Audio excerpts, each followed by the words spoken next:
Welcome to a new episode of Outside the Panels with your host, Johnny the Machine Hughes.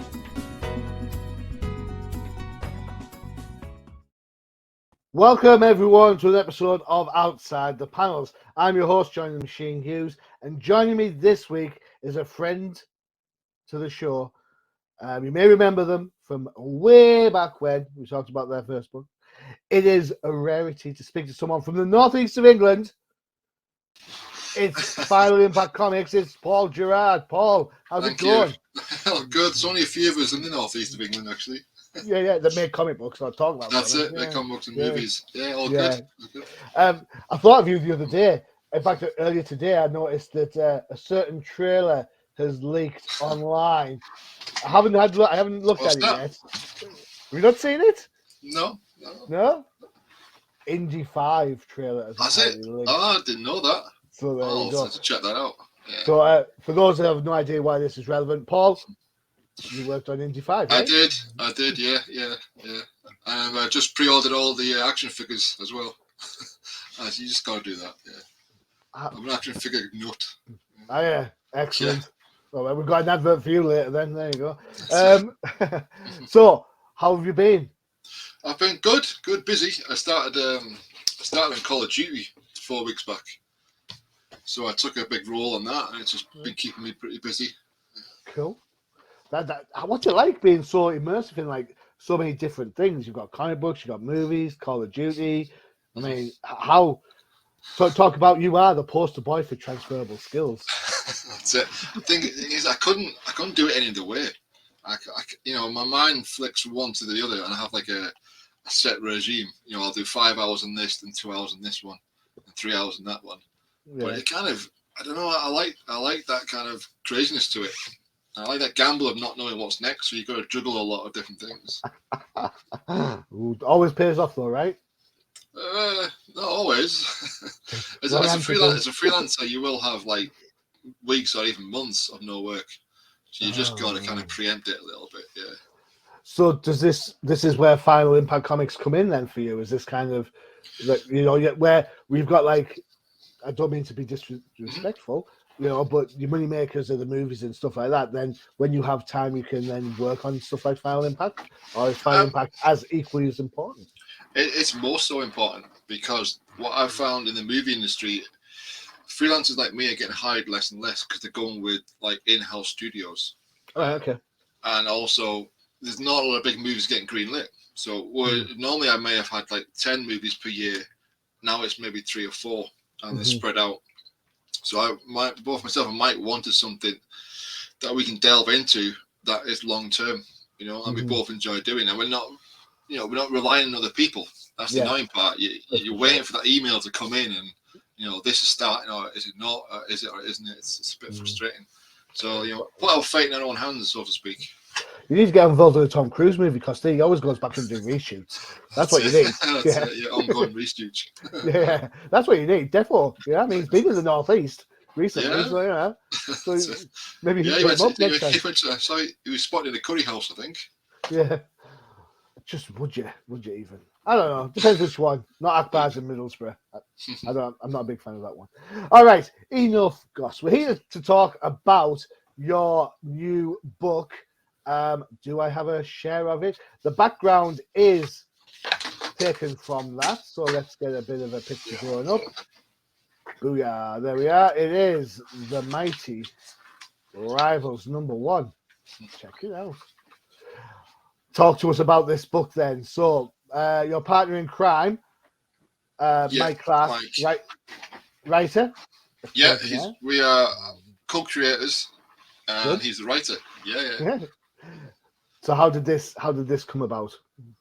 Because I remember seeing little bits of it previously. Yeah, this was kind of, in a way, it was joining the dots. So I realised over years and years and years, I do all these characters, some for movies and mostly for my own art books. And I kind of twigged on at one point, it's about 3 years back, they all fit into the same world. And I was looking at it, I was thinking, even stuff I've done for other movies, they kind of fit into this aesthetic. So I tried to kind of take a few of them and literally put them in their own world. and like making them into clans, and each clan has a king, which I call a sword, like Sword Dawn or Sword Mabo, Okay. and like the weapon system. Then it went from, okay, I'm making this world, I need to make the history, the mythology, and the future and the past, and it all came together. So it's just fun to do. So in the end, I ended up with like 100-page art Bible. I've got to look at that as well. I've got that to show recently or shortly. Lovely cover, have to say. Oh, Greg Staples, absolute hero of mine. What a cover. A bit Noonian Sing. That's it, old school. Yeah, I'm liking I'm liking the wild hair, obviously. Yeah. So it's the legendary Gary Daniels. Yeah. You know, from all the action films, the 80s and 90s. Cool. So he's agreed to play the same character in the TV show as well. All right, excellent. He's lent his likeness to the comic and will be Sargo Astar in the TV show. Cool. TV shows. Where's it? Where will we be able to see this? Are you able to tell us where we can see the TV show? It's still in very early in development. They're looking at investors and actors and showrunners and all that kind of thing. Right. Okay. The weird thing is, what we planned to do was do a series of comics, like do 6 issues, and then get it out there. Maybe try and get a publisher, and then hopefully from that get a TV deal, because we'd be developing it as a TV.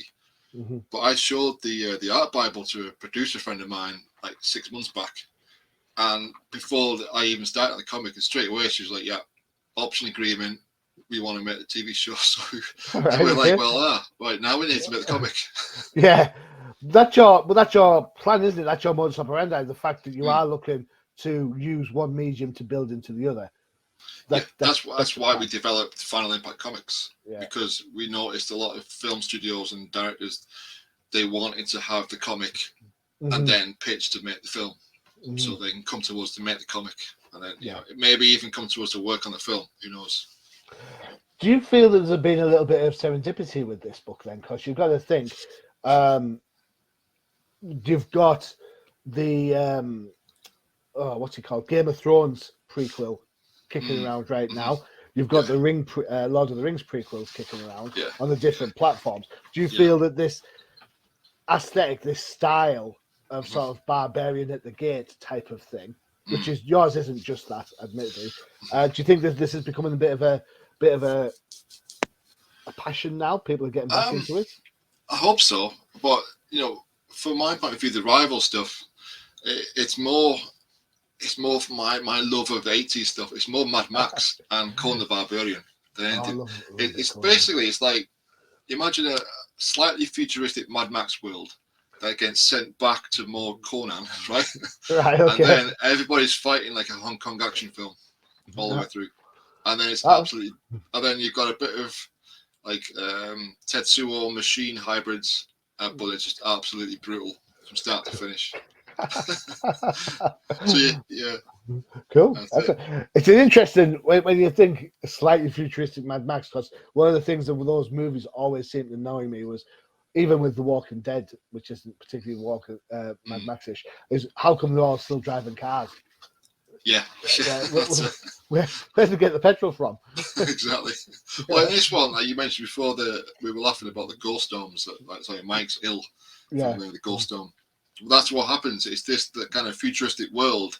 We haven't got as far as spaceships and all that stuff. It's more cars and trucks and like people with like weapons fused to their arms and their heads. And then these ghost storms come, which they don't know where they come from or why they're there. And it just eradicates all use of technology and brings disease. And the best societies flourish from the ones that embrace it, and they basically go back to a kind of medieval state with swords and shields and stuff. Yeah. Interesting.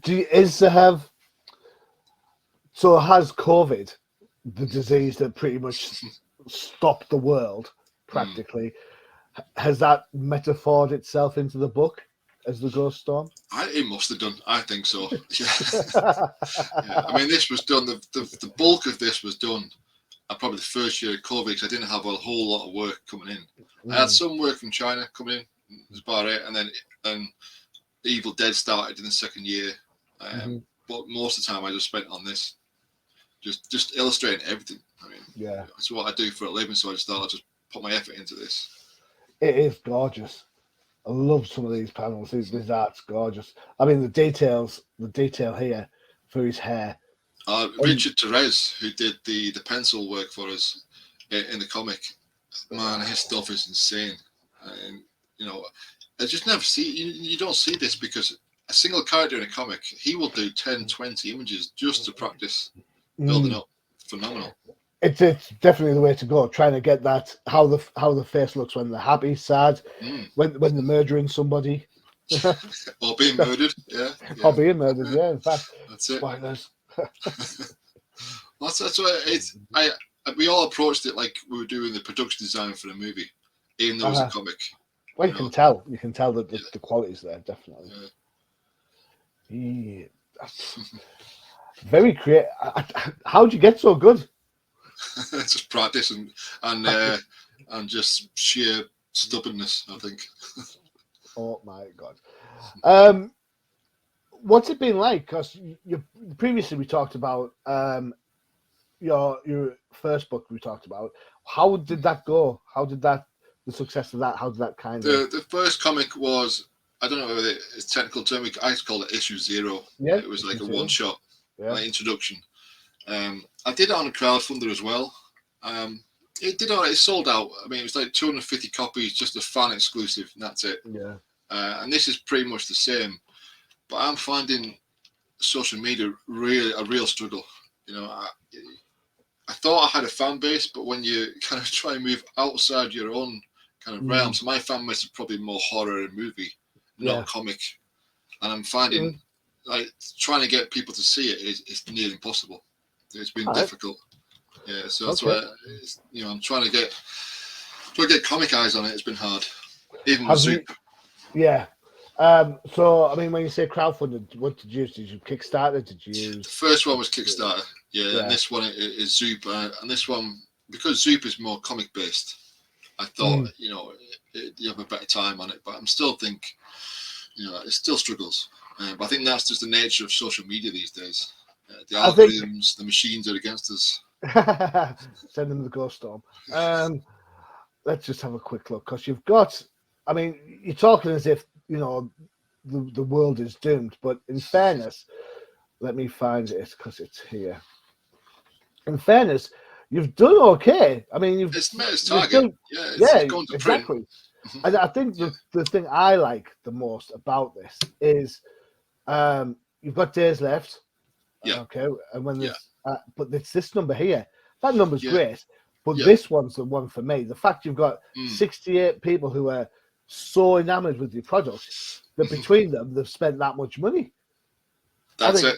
I think that's phenomenal. Well, there was one person that did the likeness, which is half of that fee. But still, it's pretty good. I mean, that's 67 for 2.5. That's still pretty good. Even that's it. And I think these days, even the most successful Kickstarters be like 200, maybe 250 supporters, and that's it. So that's pretty good. I think so. I think you're doing yourself a massive disservice, and the quality of the book is fantastic.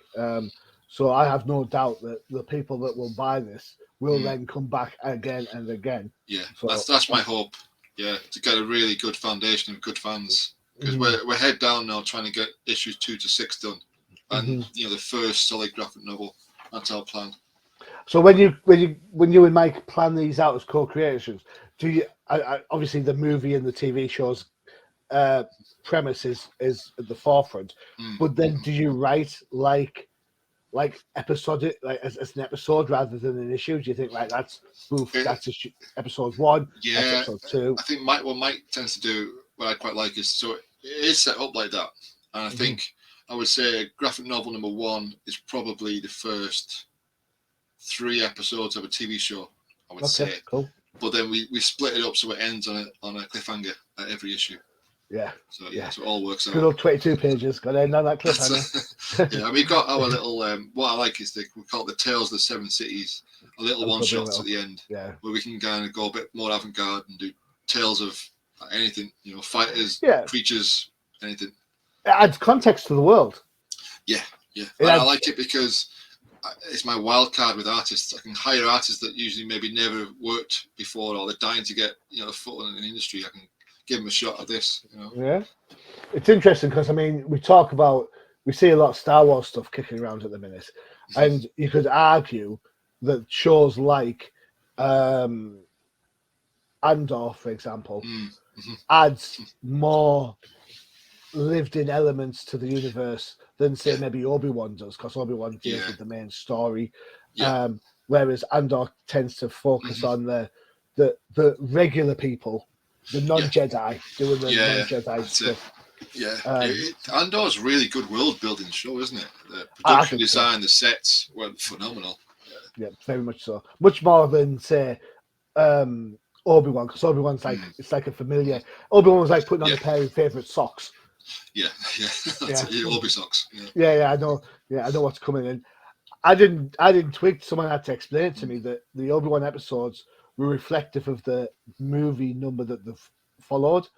So episode 1 was supposed to follow elements of the Phantom Menace. I didn't know that. No. So if you go back and you rewatch it, episode 4, the sort of trying to break into the Imperial place. And that's exactly like Star Wars: A New Hope. Yeah, I didn't know. I'll have to watch it again. But it's that kind of give and take. The episode 5, there was a scene with Anakin and Obi-Wan practicing lightsabers, Jedi training, like The Empire Strikes Back. There you go. That's it. And so thematically, they had the mirror, whereas stuff like The Mandalorian and Andor is a world-building thing. It is, let's build on from that. That's it. So, that's it, yeah. Which aspects do you like? Because, I mean, world build art's obviously, your art's fantastic. Yeah. The world building thing, does that give you extra sort of like confidence to sort of say, well, you know what? Yeah, I've got something going on. I think, for me, characters is my thing. I love making characters. As you can see, the room's full. Over this side, it's just about 30 He-Man figures, and that side goes as well. So I love action figures. So what's your favorite He-Man figure? Let's have a go. What's your favorite He-Man? Orko. Shut up. No, I would say probably Orko. I think Man at Arms. I was going to say Snarf is your favorite Thundercat. That's it. Yeah. Or Tweaky. Yeah. No, Trapjaw. I throw in Trapjaw. Yeah, Trapjaw's cool. Who was when I was Manny Faces. Yeah, that was my favorite. You turn him around. Yeah, spot on. I like that one. That was pretty cool. Yeah. Did you see the recent remake of the Kevin Smith He-Man stuff? I did, and I threw many things at the TV and thought it was absolutely atrocious. Yeah. I thought the other one was better. Yeah. I can't remember what it was called. It was like a real kids one. Yeah, like a. I think it's just called. Is it just Masters of the Universe? Yeah, that's it. But I've kind of with the Kevin Smith one, I was kind of all right up until the spoilers alert. I'm not spoiling it. It's been out for ages. Up until they killed Adam. Well, they killed everybody. They brought every single classic character they brought in. They just killed. Anyway. Yeah. If I give somebody actually some advice about, because I get a lot of questions about, how do I make your film? How do I make a TV show? How do I pitch it to networks? The reason why I think Rivals was successfully pitched is because it's not been. It looks expensive. It looks Lord of the Rings and Game of Thrones, but when you break it down, it's not. It's like shanty towns. It's like post-apocalyptic wastelands and things like that. So it can be done cost effectively, and then that's the key to kind of pitching it straight away. Yeah. I see so many people make the comics and like they're just absolutely epic with monsters and creatures, and then people just go, expensive. How can I make this? Yeah. I mean, CGI isn't cheap. Granted, the comic has pushed it far more than what a TV show would do. Yeah. But that's what it's for, isn't it? It's like manga back in the day. Manga films were just crazy. Yes. Do whatever they want, and then they got toned down a bit. But yeah. When people say, "Oh, I love watching manga," I watch them all on Netflix. I'll sort of shake my head and walk away because I'm like, that's not manga. No. you gotta watch. What was it? Was it Demon? Was it Demon Seed or Demon Monster or something? Demon Womb, Legends of the. That's the one. Yeah, Legend of the Demon that Womb. one, like Fist of North Star and all that stuff. The first Akira. Yeah, epic. Watch Akira, and then that's it. Stop. You're done. You're done. You mentioned it was the shanty town. This is one of the early pages, on page 4 of the book. That does not look like a cheap set to make, my friend. No, that was not. No, that's that's all our budget is in that first 2 minutes. No, it's good. We're all biomechanical and machines. It sets the tone, doesn't it? Yeah. It's very much show, not tell. Yeah, exactly. I love that. Yeah. I'm a huge fan of Babylon 5, and one of the knocks I always think about the show is that when something major was going to happen, you'd get like Delenn or Linnea stand in front of someone and say, right, this happened 1,000 years ago, then this, then this, then this, then this. Endless exposition. Yeah. Stop talking, show me. That's why the Battle of the Line works so well in the first season, because you see it so often. I think it probably all that was probably budget restraints later on, wasn't it? Yeah. We'll just tell the story from Straczynski's writing, because he's not exactly dialogue king, is he? No. He wrote a lot of the little loop there. He wrote a lot of Master Universe cartoons. Did he? Back in the day, yeah. That'll explain why you get that'll be why you get the. Today we have learned that teamwork will save the day. There you go. So hopefully what comes across in this is that it's its own world. You know, it's on planet Alta. It's like its own little thing. You know. I like the premise. The whole like 7 cities dotted around the world. Very Logan's Run. In the kind I think we just tapping straight into my childhood. That's it. Yeah, very much each city is its own fiefdom, as it were. Yeah, it's like the head of each city. You can imagine him as being like the head fighter, and you know, and he controls that city in his own, visually in his own way as well. You know? I was interested in these travel beads. I imagine these are going to come up somewhere down the line as well. Quite possibly, yeah. Or maybe we market them as a kind of like an add-on. Yeah, get your travel beads. Can you imagine somebody getting on like the 73 to Redcar, 63 at Redcar? I've got my passport. I've got my beads. Nice one. Well, you had your beads. They were robbed. Yeah. Obviously, we stopped off at Eston. Oh, did I say that really? Yes, I did. Colours. I've got to say the colours are fantastic. One of the things I love about comic books nowadays is the digital colours. Digital colours absolutely bathe the world in texture and context.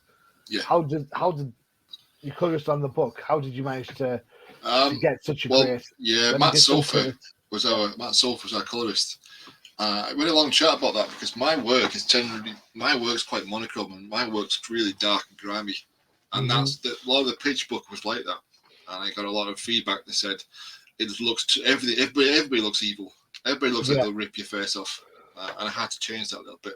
And you were like, yeah, exactly. Yeah, which is real life. Yeah. But Matt did some tests and he came up with the look and the style for it and really pushed it, and I went with it. I love it. Yeah. I didn't think I would because I'm not one for like vibrant colours, but it just works. It pings. I think it. I don't know if vibrant's the right word. It's a depth. It's a depth of colour. Yeah. Yeah. So that's it. I agree. It's like so you've got here this darker panel of sand over here, and as the characters move through, it gets a little bit lighter, and you can imagine that's an environment, how it changes, rather than just being poof. That's the colour. Imagine the swirling dust and the depth of the light. Yeah, exactly. Yeah, he's really good. He's really good, Matt. Yeah. And the boldness of the colours of the characters really help them stand out against that background, because you don't want them to get washed out, do you? No, that's it. And a lot of these characters in issue 1 were sent up because a lot of these are the main characters that you'll see throughout the series. Yeah, cool. And very good. Excellent. Right. Before we get more details, of which there are plenty, we will take a quick break for one of our other shows. You mentioned you like figures. I do. Well, in that case, I've got the advert for you. Check out this. It's a crisis in the Toyverse.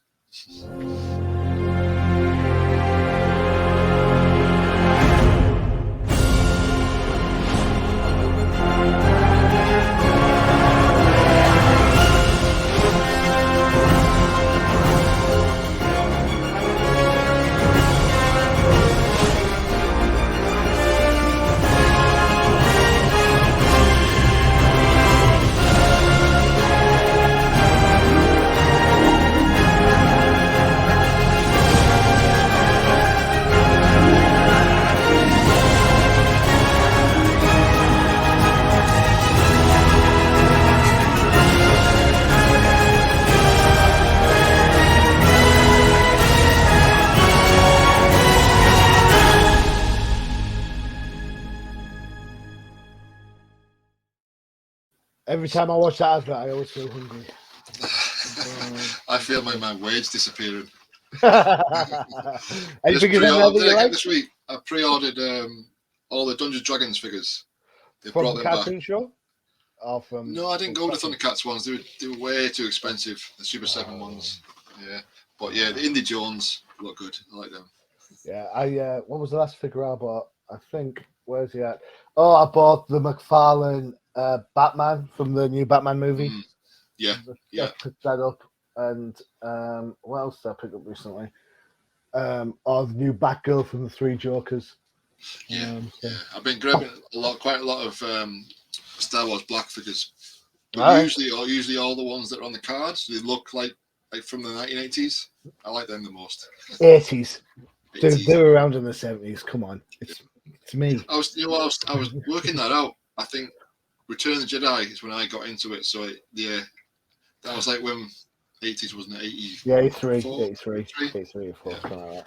I remember I went to the pictures the first time to see Star Wars back in the day, back in the 70s. And if it wasn't for comic books, I probably wouldn't have fallen in love with it, because a 6-year-old, 7-year-old kid going to watch Star Wars the first time, right, there's a lot going on. And you're like, who's going to what's it? But if it wasn't for the Marvel comics, that was it. Just that was fine. So I don't buy Star Wars figures because it always brings back painful memories from when I was a 10, 12-year-old kid thinking, I don't need these anymore, and sold them all, and now I regret it. I had them all as a kid, and then when I moved out, I left them in Mum's attic, and she binned them all. She put them all in the skip without telling me. Well, at least I made some money, so. Yeah. Where do you get your inspirations from? You've talked about influences, right? So you talk about Mad Max, you talk about Conan, you talk about we touched a little bit on Logan's Run, some of the the setup from that. What is it that makes you kind of look at these separate elements and think, you know what? Let's throw them together and see what works. I don't know. It's storytelling for me. I need to be able to tell a story in the design. So I need to work out what I want to tell. It's like the metal, for example, the metal on Sargo's body is it's tough as hell, but it's from like an iron ore factory nearby. It's quite crude as well. So it's crude, but it's tough, and that's why it's like shaped quite jaggedly, and it's lightweight. So you can tell the story where they come from in the design and things like that, and like shapes and whatnot and what they mean. So for me, I like to tell a story with the artwork. Okay, and you got it. So therefore, you rely on the readers to pick up on these nuances. Yeah. That's it. It's like when I did the Hellraiser Origins thing. The whole premise of that was to tell the entire story with the design of the character. Somebody did do that. They actually picked the whole thing and must have spent weeks working it all out. Yeah, it's very cryptic. Then, how does that then? Because you are across. I'm going to be super nice here. You are a cross media genius when it comes to this. Right. Okay. Well, tell me I'm wrong. Do you Indy 5? Yeah. Call of Duty, all the different movies you've been involved in, and comic books. It's very, very rare to see somebody who can see the biggest picture, not just one aspect of that. So, I mean, that's a compliment. Yeah. How does that then, that storytelling element, so you're looking at his armor, for example, that works on the image. How do you get that to translate across then for the TV show, for those aspects? It all comes down to design as well. When you're doing it, when you're doing these designs, you have to imagine being them in a way. Like like an actor does what's it called? Method acting.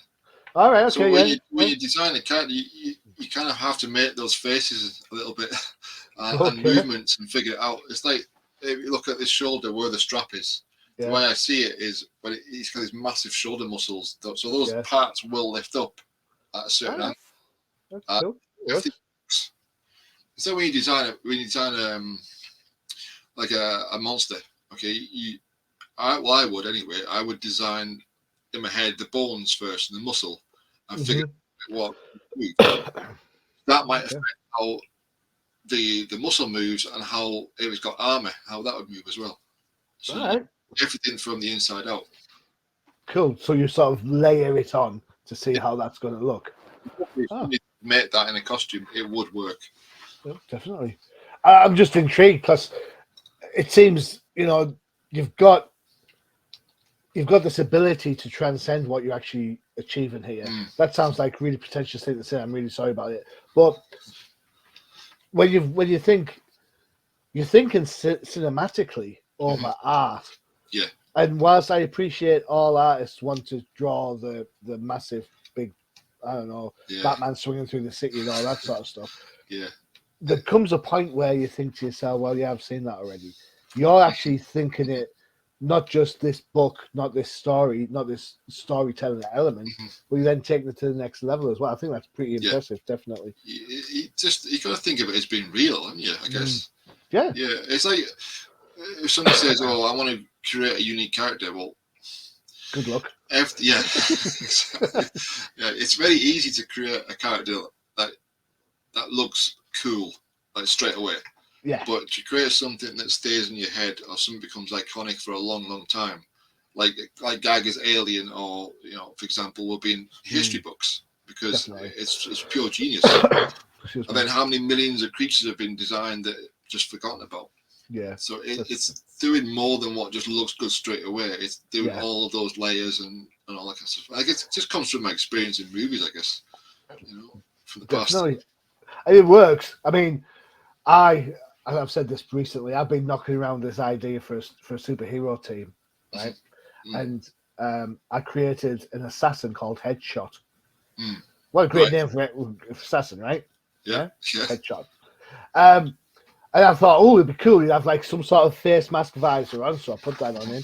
Oh, it'd be cool because he has to have a leather jacket, so I put a leather jacket on because he's cool. He's a bad boy, so he needs a leather jacket. Yeah. He needs a gun on his hip, so I put a gun on his hip. And then I looked at it, and I was like, it's Red Hood.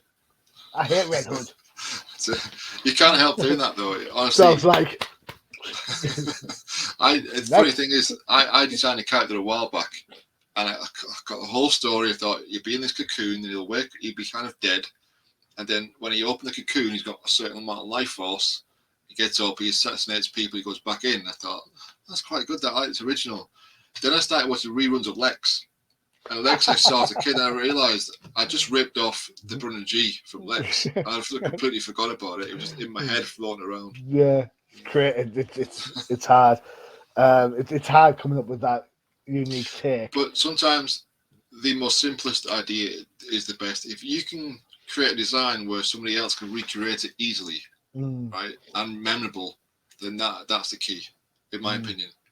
For this guy, for example, it was all about the simple shapes in his jewelry, in his head, and his jawbone. Yeah. You could have gone all really ornate and fancy and detailed, but you can't recreate that easily, and it's not memorable.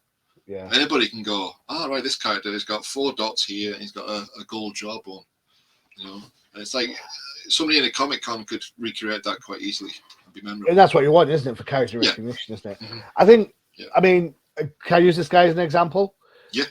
For me, it kind of looks a little bit reminiscent of what's that show called? The one that go through the Stargate dude, Teal'c. Yeah. Love Stargate. They go 3,000 miles through a gap in space. Always end up in Canada. Yeah, that's the same room with different walls. Yeah.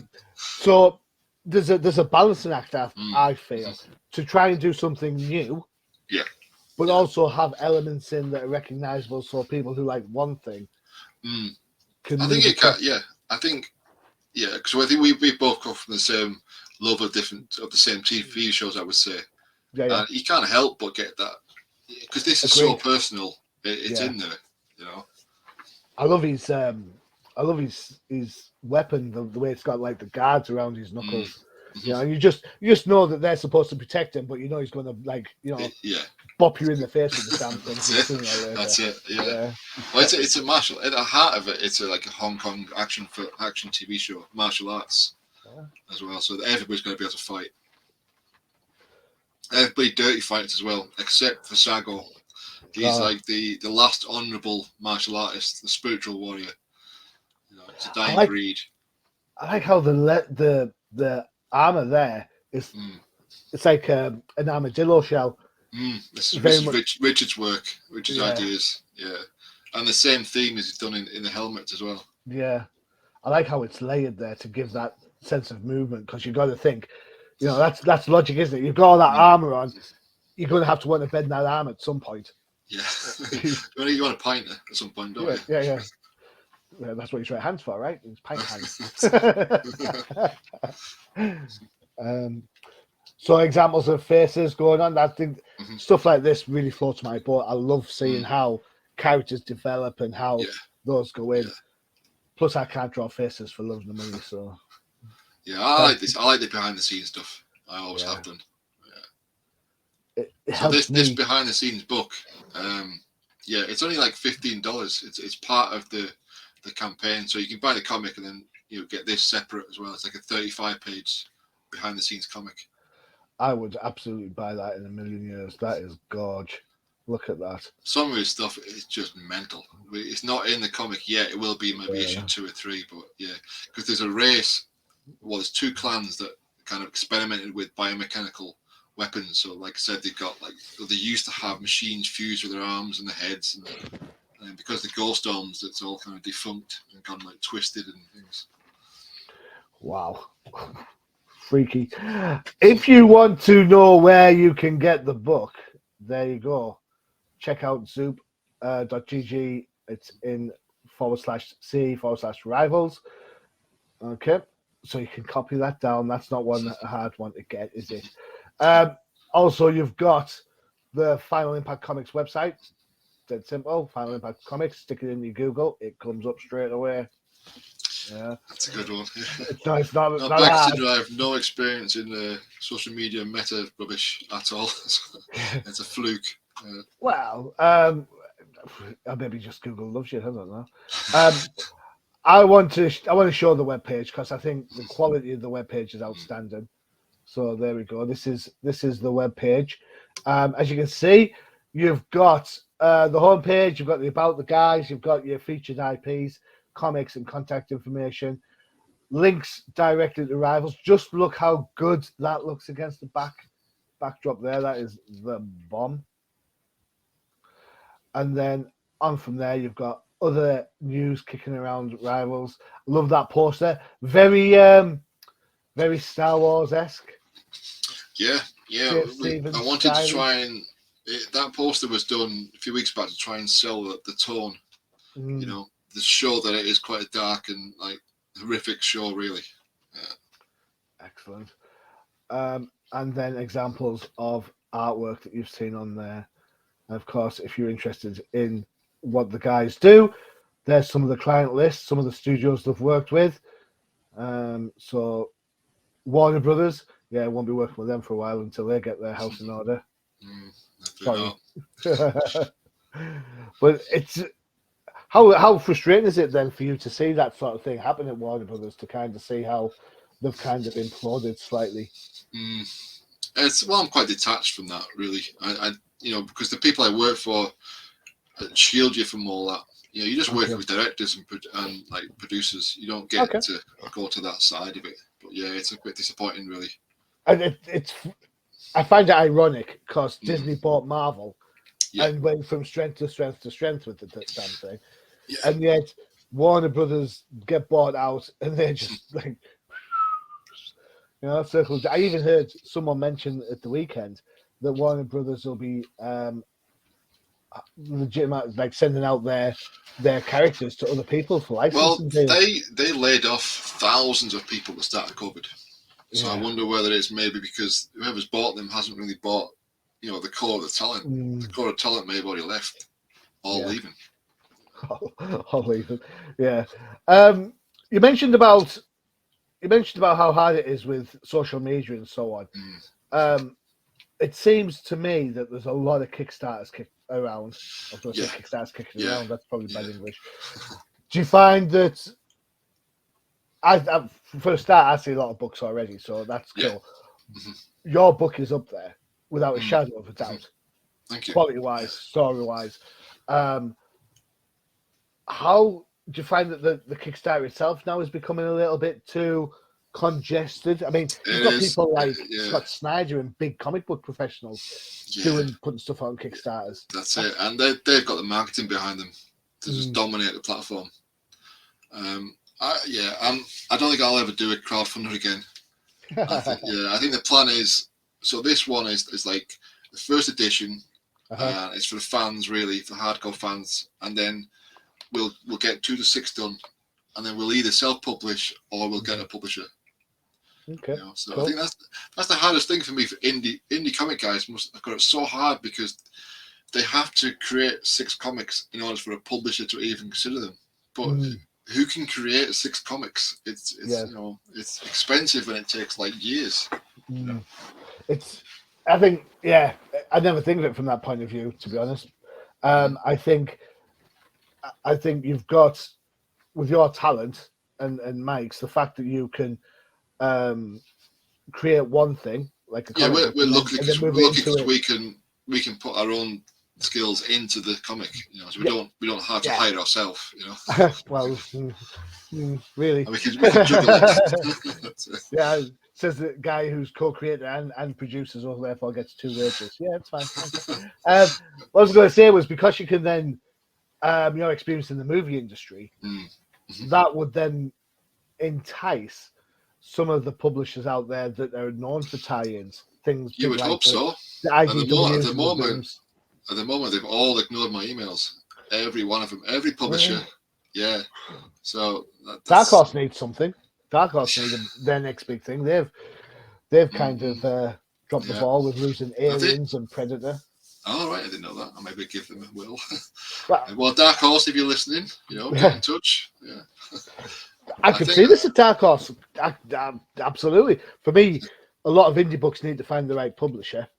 Yeah, I agree, definitely. Yeah. So I can definitely see this as a Dark Horse book without a shadow of a doubt. Yeah, I think maybe once the TV show gets more momentum, once we've got like 6 issues out there, then we hopefully we can pick and choose our publisher.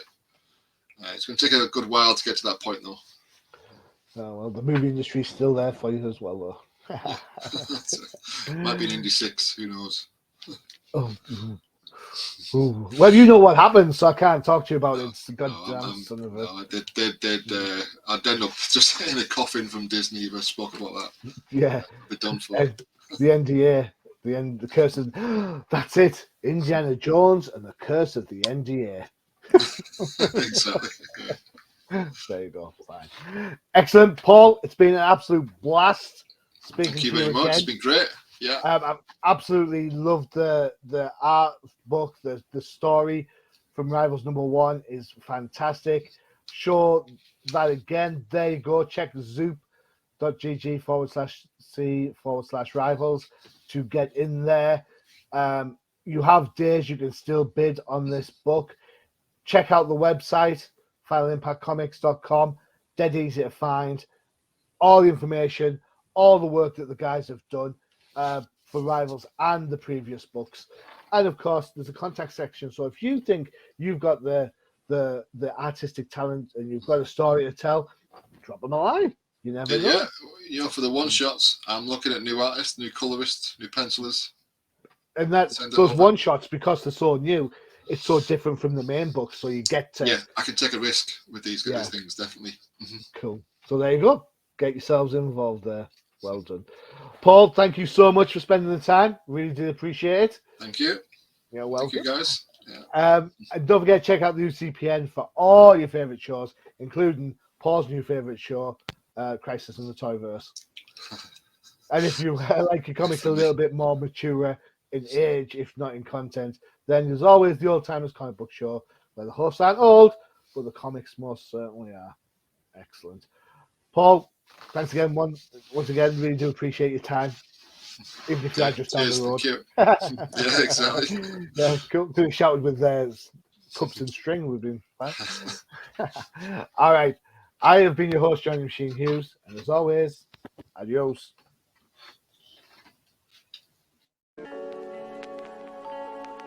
Visit undercovercapes.com for the latest and greatest podcasts via the Undercover Capes Podcast Network. Also visit our parent company website, comiccrusaders.com, all about comic pop culture.